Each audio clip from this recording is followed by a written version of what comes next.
Okay, here we go. John Connor, been having a little fun this morning, recording some tracks for a jam tune with a samba feel. It's a lot of fun.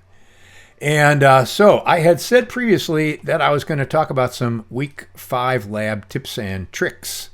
And so I'm going to do this. I'm doing this separately in a short video here.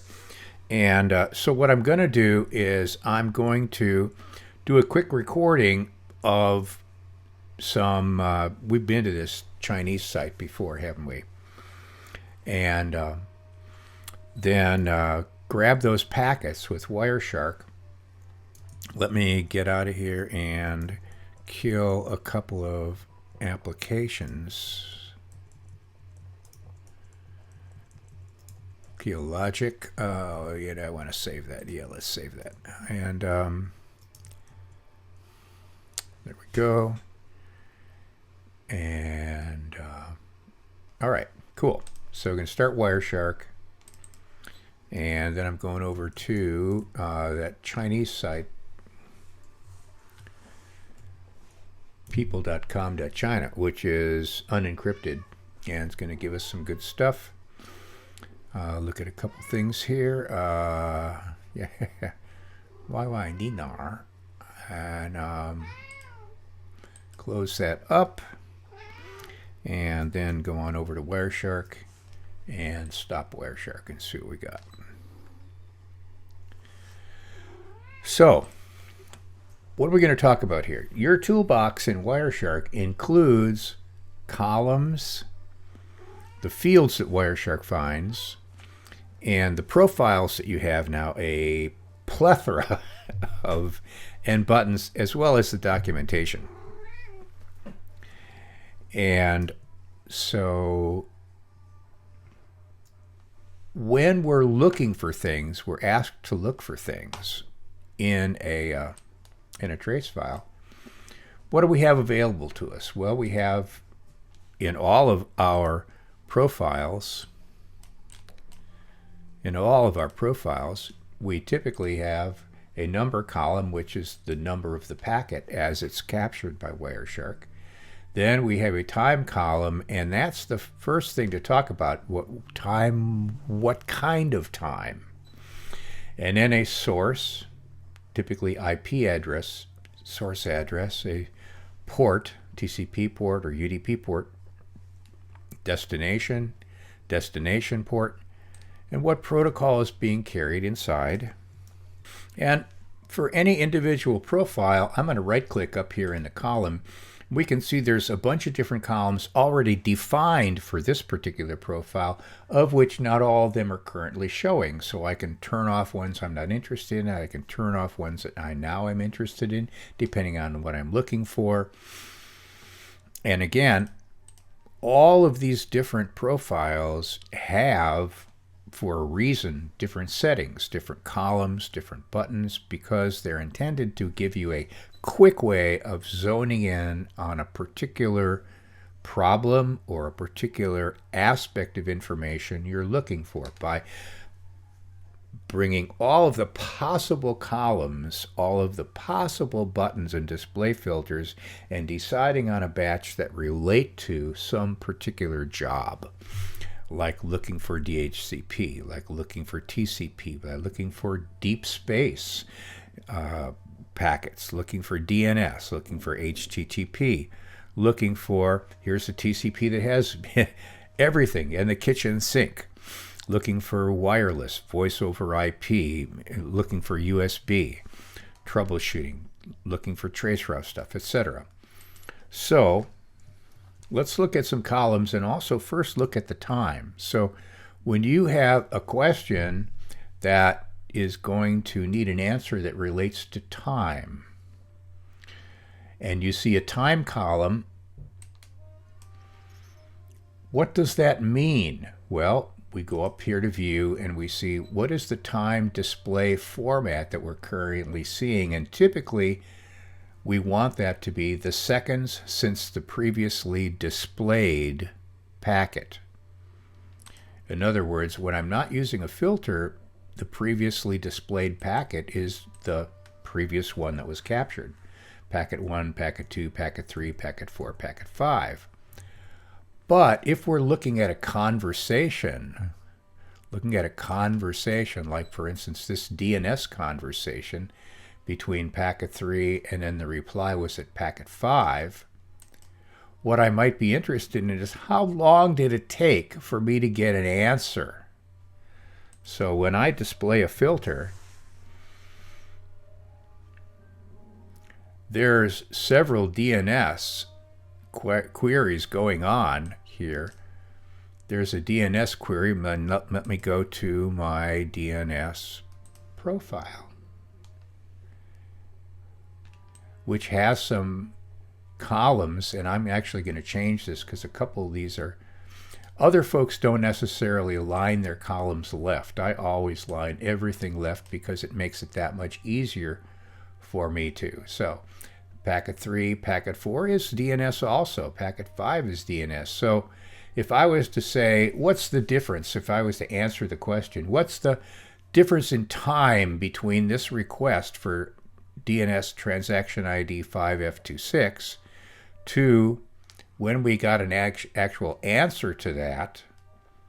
Wow, notice that. Here is an other, let me scroll over here just a little bit.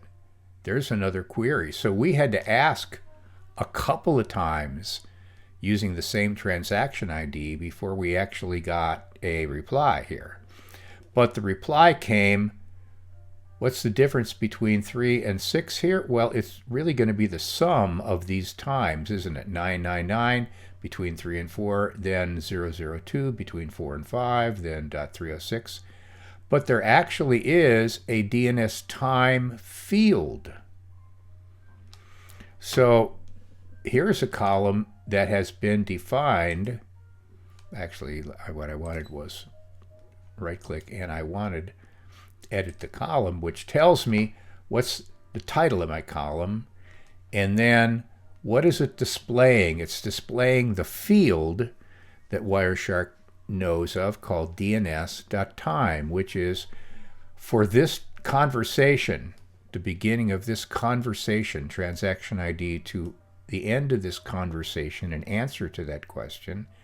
What was the total time it took to get an answer?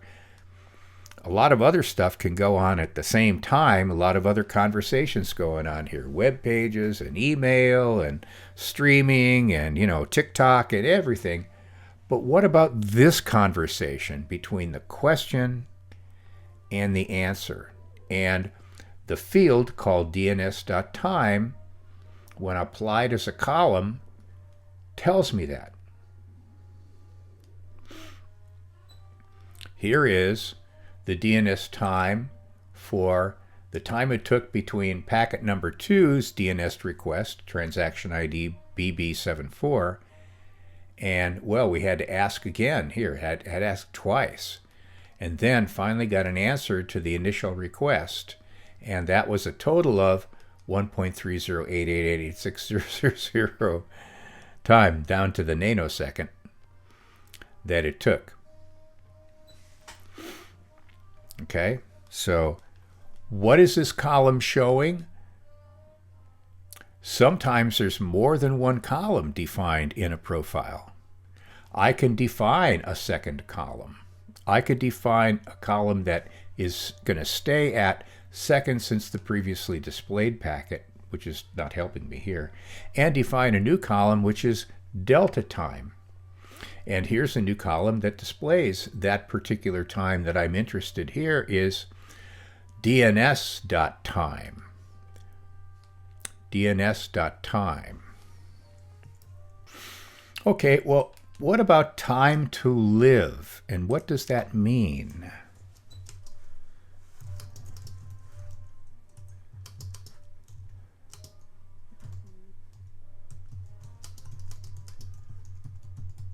Well, time to live can mean two different things. There's a time to live for the packet, like ICMP packets have a time to live.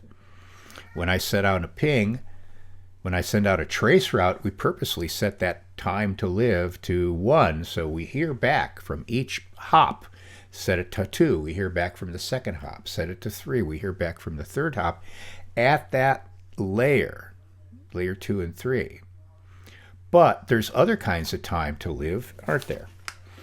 There's a time to live at layer 4. Layer 4 is not going to wait around forever for somebody, once we've done sin, ac. I'm not going to wait around forever for that guy to start sending me some data. If he's gone to his happy place, I've set a timer once we created that pipeline. And if I haven't heard from him or gotten an update of some kind from him within a certain amount of time, I will close down that pipeline. So that's a time to live that relates to the protocol layer as opposed to a time to live that relates to the packet itself. How long will let this circulate on the internet? How many hops it can go by? So you have to understand, if you're being asked what's the time to live for these ICMP packets. So you have any number of PCAPs already, but just for fun, I'm going to real quickly generate a few. I'm going to start a new Wireshark here. I'm going to traceroute CNN.com. Oh, if I could spell, I'd be dangerous. There we go. So we're sending out some packets here. We may not already get all the way there. I'm going to actually just quit out of here. Now I'm going to ping CNN.com. Oops, can't resolve that because I spelled it wrong. There we go. So now we're sending some pings. And we're going to quit out of there, and I'm going to go here and stop. And gee, why don't I see anything? Well, because I've got a filter on. Get rid of that filter.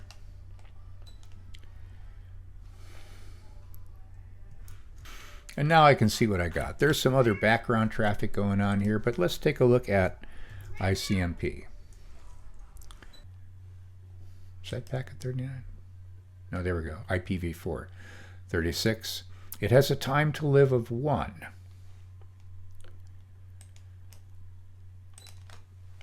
And then we get a reply.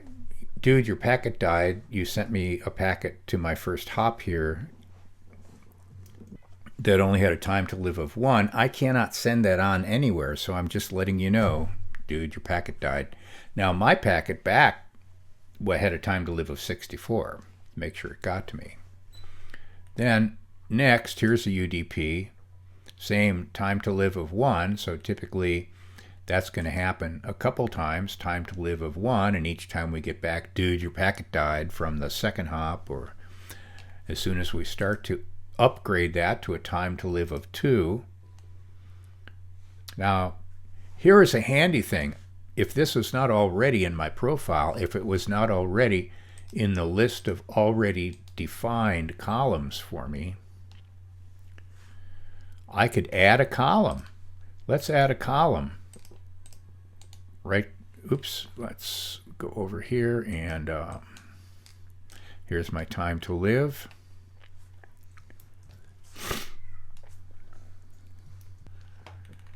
So I've gone to one of these packets here, UDP packet, and I've taken that time to live, and I've right-clicked and created a column for that, which then I edited. I made the name TTL, and I put it left justified so I can sort that, and I can click on that to find that, click it again to find what's the highest time to live that there was.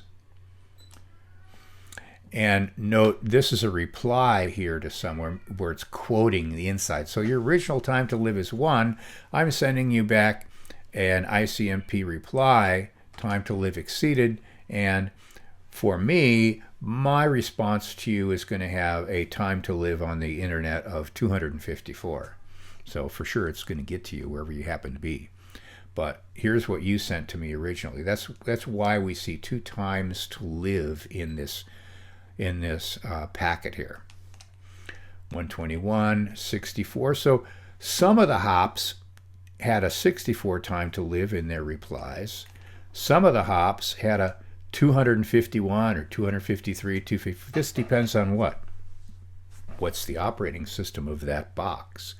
How is it configured? This is actually one of the ways with Nmap or other tools how we then fingerprint an operating system, because they have certain characteristics that they do things just a little bit differently. Some guys have 254, some guys 253, 251, 121, 64 as their default time to live for sending an ICMP reply. Anyway, so time to live, what are we talking about here?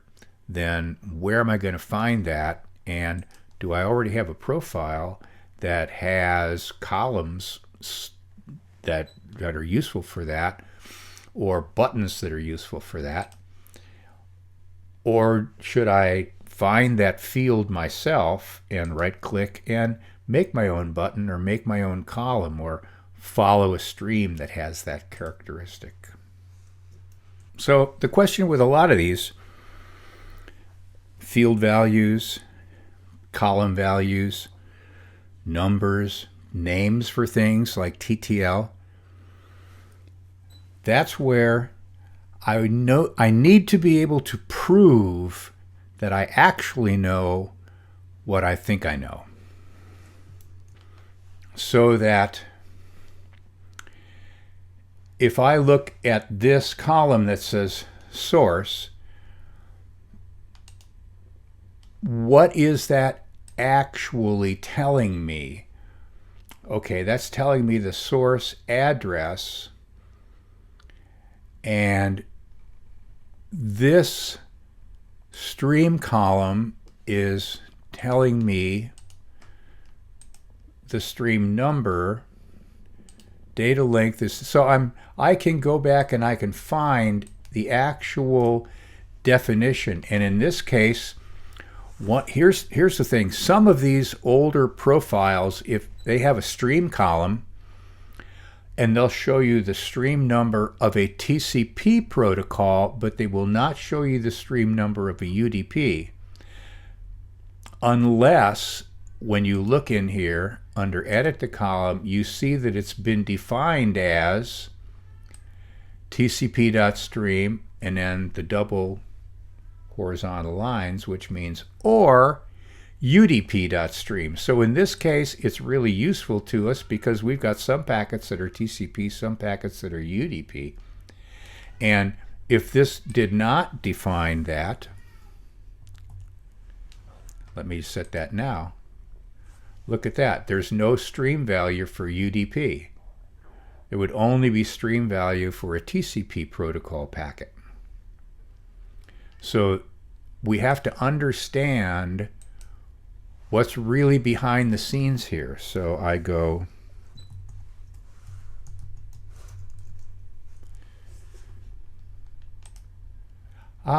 suddenly now by stream I mean, and if I hold this, Wireshark pops up what that definition is. I didn't even need to right click. It'll pop that up. So this is TCP.stream or UDP.stream. Cool. Now I know what I'm dealing with here. And I know why if it wasn't like that, I didn't see any streams for UDP. So that's where you may find some of these profiles where the definition behind a column that has the same name is not the same. You have to know what you think you know. Have to really know what you think you know and be able to prove it. So columns, what's the time mean? Time to live, what are we talking about here? Fields, if I'm looking for a piece of information, I can find that inside many of the fields, and then I could sort on that. I could right-click and create a display filter. I could right-click and create a column, and then I can sort on that column. But I need to know what that column really is. And then in profiles, well, actually, let's just pause just for a second here. In your toolbox, of course, is what? The documentation. And on the Wireshark site, you've got all this. Ask a question. What are the frequently asked questions? What about the documentation, other online tools? The documentation. I'm unsure what we're talking about with regard to time. What does the documentation say, describe to me about display formats and time references? Bam. It's right there. I still have a question I haven't been able to figure out. Has that question been asked before? Let's look and see. And probably, since Wireshark's been around for umpty-dump years, somebody's had that question before. So you're not going to look like a noob by asking the same question that's been answered 100 times. And it's all there. Well, now let's go back and talk about some of the profiles and buttons. So if you've taken the time to experiment with that batch of profiles that I gave you, I want to bring this in just a little bit so that that whole profile set is in there. So there's all these. I think you actually have a little bit of a subset. I don't know that I gave you all the Betty ones. Betty was really interesting, Betty Du Bois. She has a set of profiles that are optimized for looking for a problem at different OSI model layers. For layer 2, there's some stuff I don't like about hers. Notice this is right justified. This is a funky font. It's kind of really small. And we're using the bits over here where I tend to not use that. But there's times when you really need to look at the ones and the zeros. So there's room for that. I would tend to modify that a little bit myself. I'd make these bigger. I'd make that a much better font. But at any rate, so she's got something she's optimized for looking at problems at layer 2. Here's one that's optimized for looking at problems at layer 3. Here is one that's optimized for looking at problems at layer 4 and then at layer 7, which means that the set of columns that we automatically see is different based on the job we want to do. And then this is a really cool set of buttons she's created for searching for common things at each of these layers. At layer 2, what are the common things we might want to look for? Multicast packets. At layer 3, what are kinds of things we might want to look for? Let's look for ICMP errors. At layer 4, what are some of the kinds of things we might want to look for? A particular protocol. Is there any QUIC in there? Well, there's no QUIC in this particular one. At layer 7, so what are some of the things we might want to look for? How about server message block errors? None of those in this one, but you can see that if I'm looking for errors at layer 7, this is a really handy set of buttons. And then, of course, I've covered before, and there's information right there on Wireshark on how I could go about, let's say I really love these buttons, but are not that hip to the rest of the profile, but I'd like to import those buttons into my preferred profile that I like to use all the time here, my new default. Well, I've imported a lot of buttons into mine from some of these other profiles that I like a lot.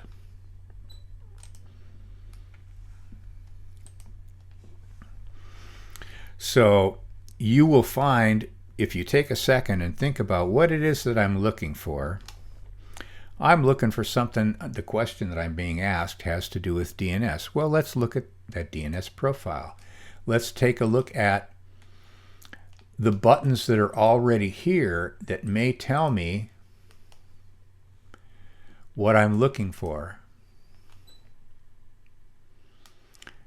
DNS retransmissions. Actually, what about that previous file that we had? Now, I made my own. You can go right to this China site. I actually want to not save that. I don't really care. Let's go to my site. I continue without saving. So the reason I chose that site was so that when you're listening to this, you can go to that site and quickly generate your own test file that's going to look very much like mine. Well, okay, so here's my DNS profile, and here's under DNSSEC is there, under DNS troubleshooting, a query with no reply. Were there any DNS queries that got no reply? Well, here they are. Were there any DNS responses that were errors? Were there any DNS retransmissions where the request had to retransmit multiple times? So the profiles, the buttons really help you define great display filters without having to remember all that syntax or to repeatedly dive into the packets themselves and find the field that this column is already defined for within the profile and the button that you already have. So these are really handy things for you to use to be able to, once you're sure exactly what am I looking for here, to be able to find the right answer. So that's why I wanted to give a little bit of feedback, because I saw in a couple of the pieces that have been put up for that particular lab that it seemed as if some people were not really sure what they were looking for, or sure what the column was actually telling them based on the name, but what is it really behind the scenes? What is this time column really telling me? And that if that's you, you want to go back and fix that before I grade it. Well, there you go. So what's the bottom line here? Well, bottom line here is what I was saying. You've got a toolbox. Wireshark has all these columns, and if you know what that column means, then that's going to be very helpful. There's the fields for you to look for. There's the profiles and buttons that you have that are going to be very useful for you. So explore those and make use of those. And then, of course, obviously consult the documentation. It's going to be really handy. And enjoy. You will be successful. And we'll see you on the